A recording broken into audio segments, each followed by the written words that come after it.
just $5. Hardee's, goodness in the making. Get exclusive offers on the Hardee's app.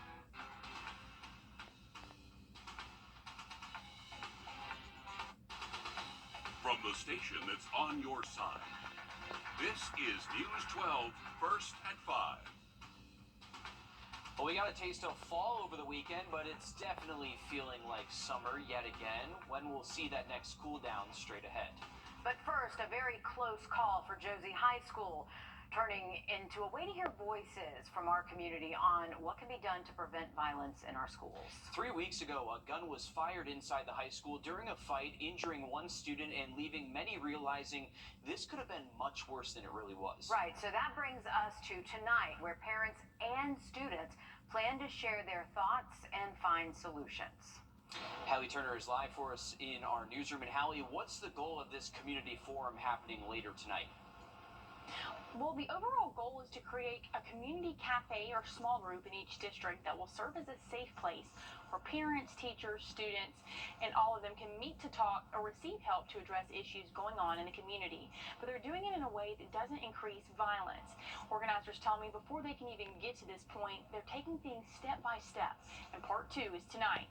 Jamila Dukes tells me the first meeting was different than any other she's ever seen. It was based on solutions with parents. They split up into groups based off which district you live in and were able to listen and acknowledge problems going on. A common answer was during the pandemic, children lost their voices as they were trying to navigate the unknown. Duke says what they're seeing in school is a direct example because they don't have the language to express how they feel. After the discussion, parents came back together with a solution on how to address this and what the next steps are. Youth interaction was one of the solutions that we came up with in the first meeting. So it was, we need to have youth interaction.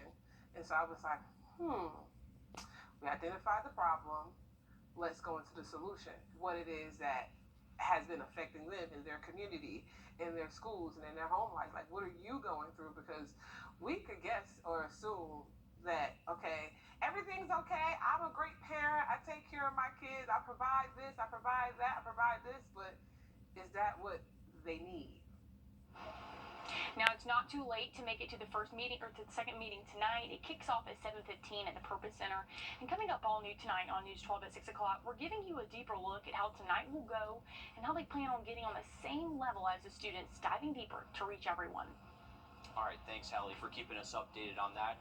And if you're interested in attending this meeting tonight, it starts at 7:15 at the Purpose Center on Olive Road, like Hallie said. And if you can't make it to tonight's meeting, there will be another one on the 18th, and then every third Monday of the month after that. Switching gears to weather now as we take a live look over Beach Island. Beautiful look out there, some pretty blue skies. Riley, we got a taste of fall last week, but I was out and about today. That heat is back. It is reminding us all that we still have got a ways to go before we can bring out the sweaters for sweater weather. I know it is going to take a little bit more time for us, unfortunately, and we are looking at feel-like temperatures right now close to 100 for most spots across the CSRA this afternoon. So, unfortunately, it is still feeling like summertime. It does not look like we're going to see a huge improvement tomorrow. By this weekend, temperatures, though, will start to feel just slightly cooler for us. So there's that to look forward to. Staying rain-free the rest of this evening and tonight. We do have a few clouds moving in again from the west, and we're just going to hang on to partly cloudy skies this evening and tonight. Temperatures will stay warm in the 90s most likely until around 6 o'clock, and then as we get closer to sunset, we should be falling into the 80s. But nice evening out there to fire up the grill if you're doing any grilling, barbecuing, anything like that. Looking to stay nice and dry, but temperatures, unfortunately, will stay pretty warm. Even tonight, our overnight lows are going to stay close to 70 degrees, so unfortunately, not quite as cool as what we've been waking up to the past couple of mornings. A few clouds to start off our Thursday into the afternoon. Hot highs again at least into the 90s. I would imagine as you head home from school, say between 2, 5 o'clock, a lot of the area is dry. But once we get into much later Thursday afternoon, the portions of Thursday evening, that's when those rain chances do look a little bit higher. We'll have much more on these storm chances tomorrow coming up in that full forecast. But let's get a quick update on your first alert traffic. And now, first alert traffic.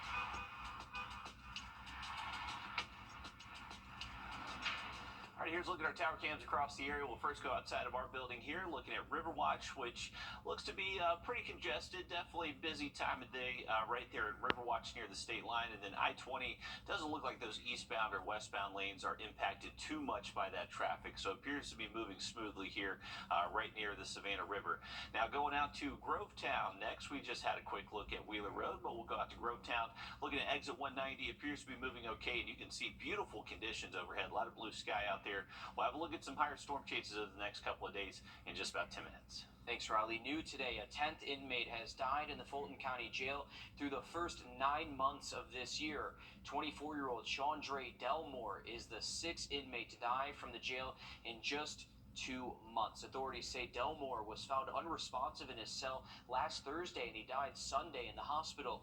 The Department of Justice is currently investigating the jail for questionable living conditions and safety within the jail. In South Carolina, a man is dead after deputies say he killed a woman, shot a deputy, and then ran off in Lexington County. Now, this happened early this morning when authorities say 39-year-old Jamal Walker broke into his ex-wife's home and shot and killed her.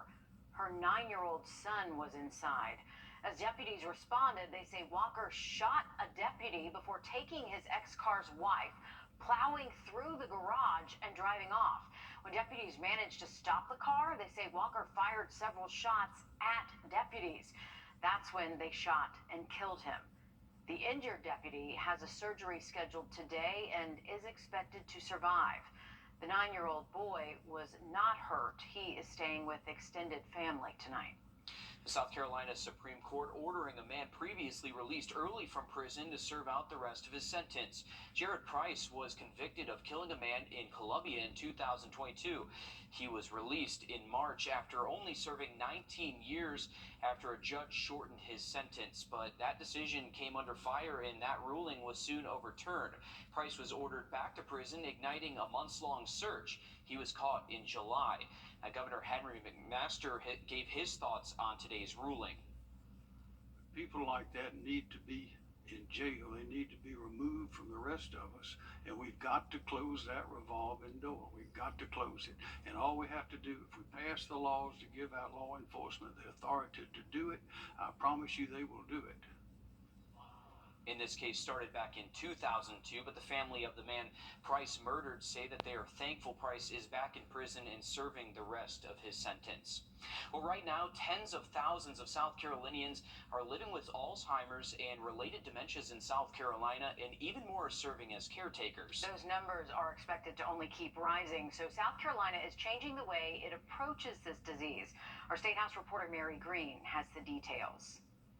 A new state law now requires South Carolina to develop and release statewide plans every 5 years for addressing Alzheimer's and related dementias. We see you, family members, we hear you, and we are committed to making sure that we come alongside you to enhance that quality of life for this terrible, terrible disease that knows no boundaries from which it will touch. On Wednesday at the State House, Governor Henry McMaster held a bill signing ceremony to mark the new law. This plan seeks to bring South Carolina out of what advocates say is a crisis and transform it into one of the innovators for dementia research and care.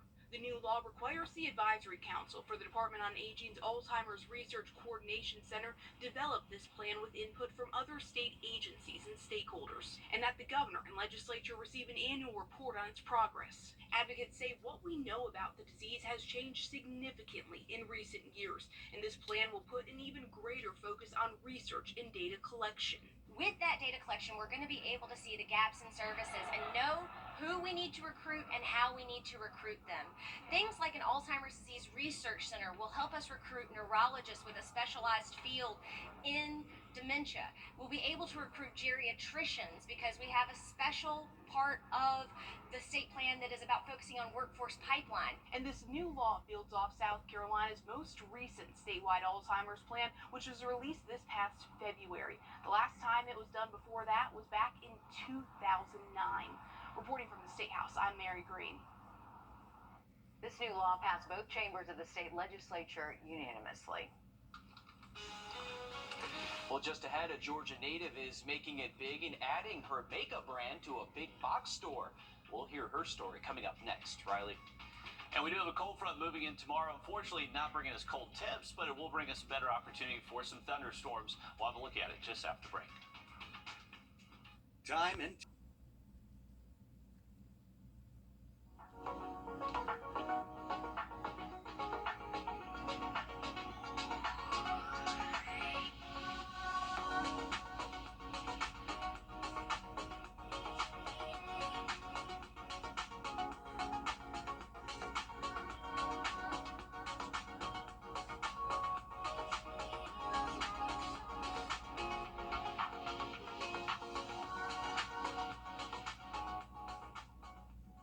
Enjoy the weather this season with your... Or we're always open at PetDoctorofAugusta.com. Welcome back, folks. Live look at the Savannah River. A beautiful afternoon. It is a little bit hot. We are technically looking at high temperatures above average today. We're up to 95 so far here in town, but luckily the heat index isn't far away from that actual temperature. So dew points are holding in the low 60s, and luckily not making it feel significantly hotter. But still, with just a tad of a bit more humidity out there this afternoon, those feel like temperatures are getting close to 100 in a few spots. The good news is we have a cold front moving in tomorrow, so that is going to drop our heat index most likely several degrees below 100 as we head into Friday, especially into our weekend forecast. Looks like the feel like temperatures would top out near 90 Saturday, Sunday, and Monday. So that is going to be thanks to this cold front that is moving in from the west. You can see it is kicking up some showers and storms ahead of it across Arkansas, Mississippi, even Tennessee has a few downpours out there this afternoon. Now, as this gets closer towards us tomorrow, this likely is going to set off at least scattered coverage of showers and storms Thursday afternoon. So a heads up, anytime after around 3 o'clock tomorrow, we are expecting these storms to be rolling across the area and likely sticking with us through at least sunset, maybe even an hour or two after that. So a heads up, as this front does head our way, it's going to bring us a hot and humid afternoon, and then those storms will follow. Now, this front is basically just going to stall out on top of us heading into our Friday. And what's also going to be interacting with this stalled front is a cutoff area of low pressure in the jet stream. So that's what these yellow arrows are showing. So the combination of all those ingredients does bring us another opportunity for some afternoon storms Friday, Saturday, and Sunday. So a very persistent weather pattern expected as we head into Friday through at least early next week. Here's our highest rain chances tomorrow. Once again, mainly after 3 o'clock. That's when we're really expecting best coverage of rain across the area. And then Friday, not necessarily a washout like Thursday afternoon will be, but really at any point during the day with that front around, just can't rule out a pop-up shower or storm. We're hoping it doesn't impact Aikens-Macon too much. So this is going to be the 47th annual Aikens-Macon there. And this is starting Friday, going to continue Saturday, and those times, Friday 9 a.m. to 6 p.m., and then Saturday is going to be 9 a.m. to 5 p.m. Try to get there relatively early into the day. The later you wait kind of into our Friday and Saturday afternoon, there will be the opportunity for a few storms to bubble up. So definitely looking better to be there before lunchtime if you're heading to downtown Aiken. Same thing for the trash bash. So this starts 9 a.m. Saturday morning, goes until 11. Looks like the weather will cooperate with us for that, and luckily not expecting to be too hot this weekend. We should actually see our high temperatures here around town stay in the mid to upper 80s Saturday and Sunday afternoon. Doesn't look like the humidity is going to be completely unbearable, but with that front hanging around, we will have the opportunity for more storms each afternoon this weekend. So a heads up for outdoor plans. Here's a full look at that 7-day forecast. You can see our highs do jump back up into the upper 80s later next week, and just those hit or miss storms possible most afternoons. All right, thanks for that, Riley. A celebrity makeup artist from Albany, Georgia, making a name for herself and going big. She's now partnering with Walmart to bring her products to everybody. Fallon Howard spoke with the entrepreneur on what it took for her to get to this point. Kayla Martin created a space where she could cater to everyone through her cosmetic line. Now people can shop on Walmart's website for her products, which speaks to her success. Albany is my home. That's where you're always going to see me whether you don't see me. I actually put my first billboard in Albany on South Mont Road, just so people can know, like, you can come from a small town and still be able to make it elsewhere. In the beauty industry, reports showed that Black women struggled with finding the right shade for them instead of their counterparts. The dynamic of having a Black woman, sometimes we can't find our makeup shade. They're probably too light, or they're probably too yellow, and things like that. So I wanted to make something for every one. Even celebrities, sometimes some celebrities, I don't have a makeup color for them. So I have to start mixing things with other companies, start mixing. One skill that Kayla developed early on that helps her in the long run is the ability to think quickly on her feet. And people, even in Albany, people be like, hell, you're a fast worker. Like, you're a fast learner. And it didn't hit me because I was still like, oh, I don't know what that means. Whatever, just talking. Until I got in the industry and I could actually use what people were telling me, like my fast pace and my fast learning actually in the industry.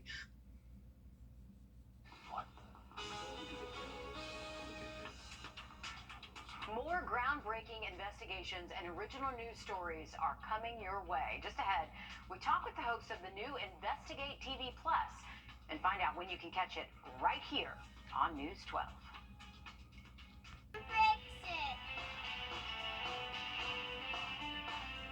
On September 11th, we're debuting a brand new show with our great partners. You know about Investigate TV. It airs on the weekends here, but we're starting Investigate TV Plus, and we are joined by the hosts, Lee Zurich and Tisha Powell. First of all, thank you so much for joining us. Great to be here, Meredith. We are so excited about this show. Lee, tell us what you have in store. Well, look, the show's title, Investigate TV Plus. So investigative reporting is going to be at the center. That's the cornerstone of this show, trying to dig down, hold people accountable, hold officials and entities accountable. But that is just the beginning. The show is more than just investigative. Yeah, we have lots of stories from across the country that are going to be inspirational, real in-depth reporting. There are so many good stories that can be told from all over the country, from all gray stations, and we have a team of reporters who are going to help us put this together, and we hope that you'll join us every day for stories that I think will really touch your heart. And we're excited about it because this is a daily show. We know with Investigate TV, it airs once a week, but this is something we're going to see content every single day.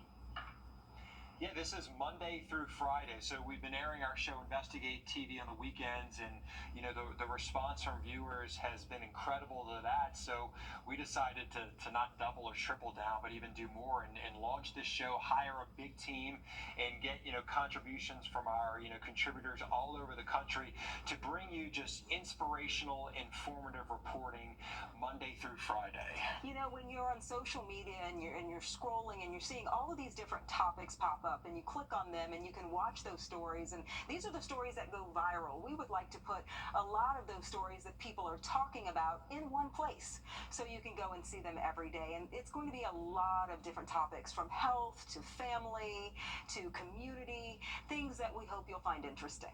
And what can we expect to see? I'm very excited about this. Of course, investigative reporting is my passion. Lee, you know that. But what can we expect to see as this show progresses? Well, I can tell you this, you are going to see some Meredith Anderson in this show. Yeah. So, I mean, look, you are one of the best investigative reporters in the country, Meredith, and your station there, WRDW, doing incredible work.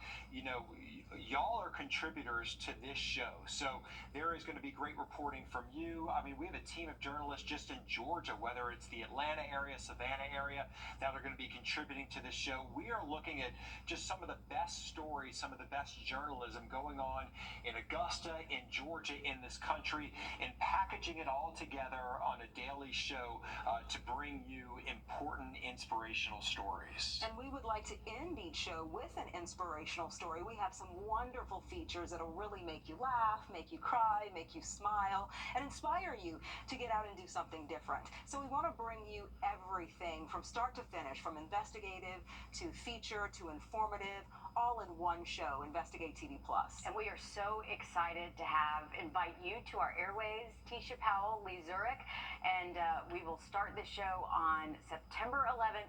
Looking forward to it. Thanks so much for spending this time with us today to talk about Investigate TV Plus. All right, and some good news this evening. The Salvation Army of Augusta says its recent bedding drive was a huge success. You can see these photos they posted to Facebook with an overflowing supply of bedding that will bring warmth and comfort to people right here in our own area. The nonprofit is thanking everyone who donated bedding for this drive. Riley? Well, we are looking at now Hurricane Lee in the middle of the Atlantic. We'll give you an update on where this storm is heading coming up just after the break.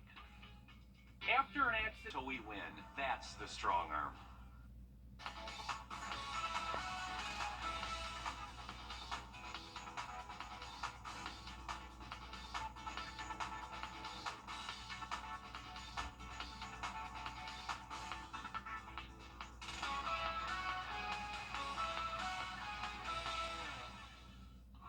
We'll take a look at this. Some dolphins put on quite the show for beachgoers on Tybee Island over the Labor Day weekend.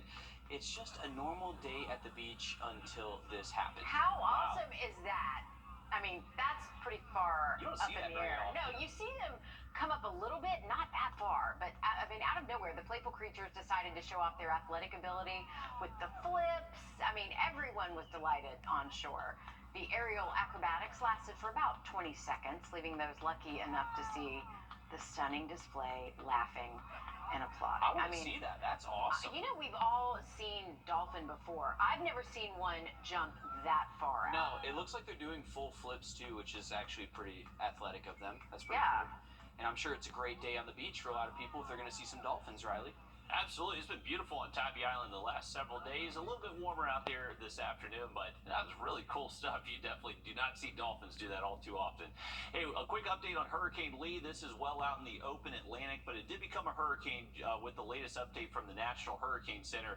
And this is actually going to become a major hurricane over the next couple of days. So you can see it's reaching Cat 2 status tomorrow, Cat 3 by Friday, which is major hurricane, and then most likely a Category 4 later this weekend and early next week.